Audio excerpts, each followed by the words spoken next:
որտեղ էր հայոց լեզուն։ Եթե մենք 2000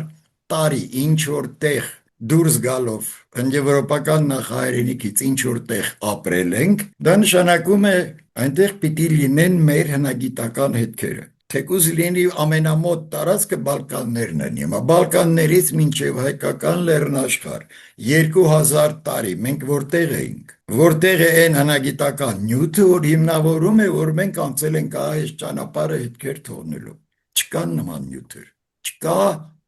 ապացույց,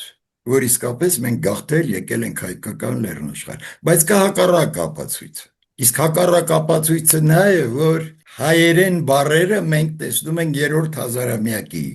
Շումերում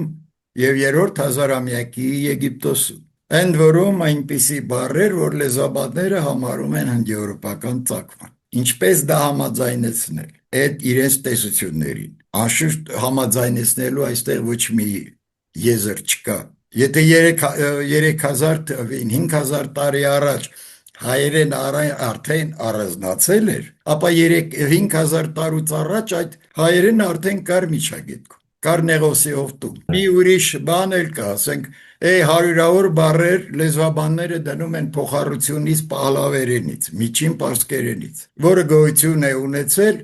մեր թվարկության սկզբից մինչև 9-րդ դարը։ Եվ ինչ ենք տեսնում, այդ բառերը, որոնք փոխառություն են դրվում պահլավերենից, այդ բառերը նույնությամբ կան, ասենք, շումերերենում, կան եգիպտերենում, բայց դրանից առնվազն 2000 տարի հետո են իրանական ցեղերը հայտնվել այս տարածաշրջանում, մոտավորապես 7-րդ, 8-րդ դարերում մեր թվարկությունից առաջ։